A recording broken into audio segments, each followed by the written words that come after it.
ان ربکم حیی کریم، تمہارا رب بہت ہی حیا والا ہے، وکریم اور بہت کرم والا ہے، یستحیی اس کو شرم آتی ہے، اس کو حیا آتی ہے، اذا رفع الرجل یدیہ کہ جب ایک بندہ اپنے ہاتھوں کو اس کی بارگاہ میں اٹھاتا ہے، ان یردہما صفرا کہ ان کو وہ خالی لٹا دے، یعنی اللہ تعالیٰ کو اس بات سے شرم آتی ہے کہ میرے بندے نے اپنے ہاتھ میرے سامنے اٹھائے ہیں، امید کے ساتھ ہاتھ اٹھائے ہیں، تو میں ان کو خالی واپس لوٹا دوں۔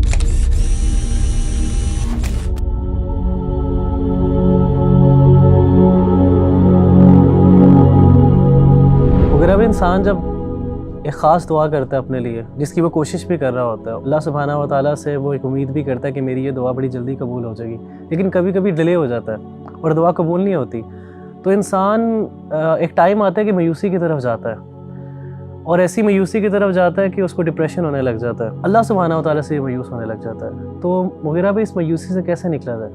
ٹی بھائی، ہمیں ہمارے دین نے دعا کے بہت سے آداب سکھائے ہیں، اور میں آپ کے اس سوال کے جواب میں 2 آداب کا ذکر کروں گا۔ پہلا ادب وہ یہ ہے کہ جب بھی انسان اللہ تعالیٰ سے دعا مانگے تو اس کے دل میں یہ یقین ہونا چاہیے کہ میرا رب مجھے اس دعا کا جواب دے گا۔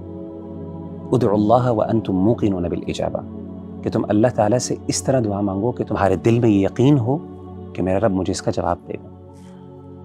اور ایک بڑی خوبصورت حدیث مجھے بڑی انسپائر کرتی ہے، وہ یہ ہے کہ نبی صلی اللہ علیہ وآلہ وسلم نے فرمایا، ان ربکم حیی کریم، تمہارا رب بہت ہی حیا والا ہے، سبحان اللہ۔ وکریم اور بہت کرم والا ہے، یستحیی اس کو شرم آتی ہے، اس کو حیا آتی ہے، اذا رفع الرجل یدیہ کہ جب ایک بندہ اپنے ہاتھوں کو اس کی بارگاہ میں اٹھاتا ہے، ان یردہما صفرا کہ ان کو وہ خالی لٹا دے۔ دوسرا ادب ربی بھائی جو میں سمجھتا ہوں کہ ہم عام طور پہ بھول جاتے ہیں، وہ یہ ہے کہ دعا مانگتے ہوئے جہاں پہ ہمارا بھرپور یقین ہونا چاہیے کہ ہمارا رب جواب دے گا، وہاں پر ہمیں اللہ تعالیٰ سے حسن ظن بھی ہونا چاہیے۔ یعنی دعا کو بغیر حسن ظن کے مانگنا، یہ دعا جو ہے رائے گاں ہو جاتی ہے۔ یہ حسن ظن کا مطلب کیا ہے؟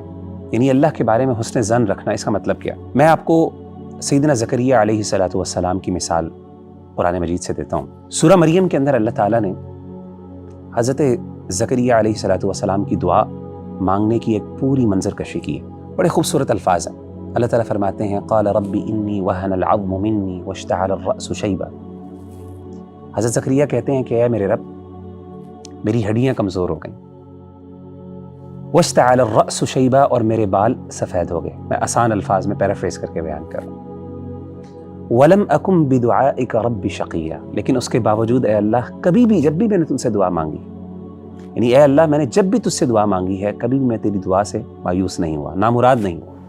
اچھا، یہ دعا تو اللہ تعالیٰ سے مانگی بڑے خوبصورت انداز میں، یعنی عاجزی اور انکساری دیکھیں، لیکن اس کے ساتھ ساتھ یقین بھی ہے کہ اللہ کبھی آج تک میں مایوس نہیں ہوا، نامراد نہیں ہوا۔ اب میں ذرا آپ کو حسن ظن کی مثال دیتا ہوں۔ حسن ظن کا یہاں پہ مفہوم یہ ہے کہ سیدنا زکریا علیہ السلام نے اس بات کا اقرار کیا کہ اے اللہ، یہ میری ضرورت ہے، یہ میری طلب ہے، یہ میری چاہت ہے، لیکن مجھے اس بات کا بھی یقین ہے کہ تو میری اس ضرورت کو پورا کرنے کے لیے کسی خاص وسیلے کا محتاج نہیں ہے، یعنی میری یہ پریشانی تو بغیر اولاد دیے بھی پوری کر سکتا ہے۔ سبحان۔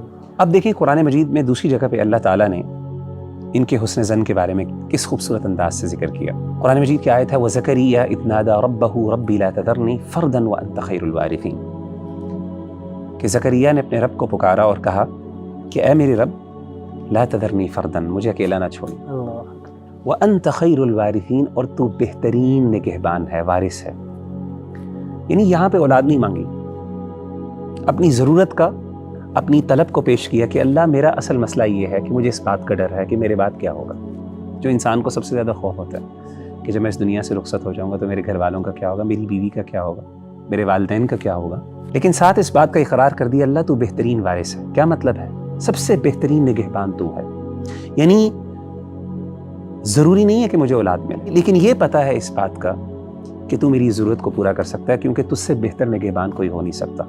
میری اولاد سے بھی بڑھ کر تو میرا نگہبان ہے، میرے گھر والوں کا نگہبان۔ تو ان آیات پر سبحان اللہ میں کبھی غور کرتا ہوں نا، تو مجھے اس بات کا احساس ہوتا ہے کہ آج کل ہمارے ہاں بہت بڑا مسئلہ یہ ہے، جب ہم اللہ سے دعا مانگتے ہیں تو بعض اوقات تو ہمیں یقین ہی نہیں ہوتا کہ ہمارا رب جواب دے گا، اور بالفرض اگر یقین ہو بھی جائے تو اس کے باوجود بعض اوقات ہم اللہ کے بارے میں حسن ظن نہیں رکھ پاتے.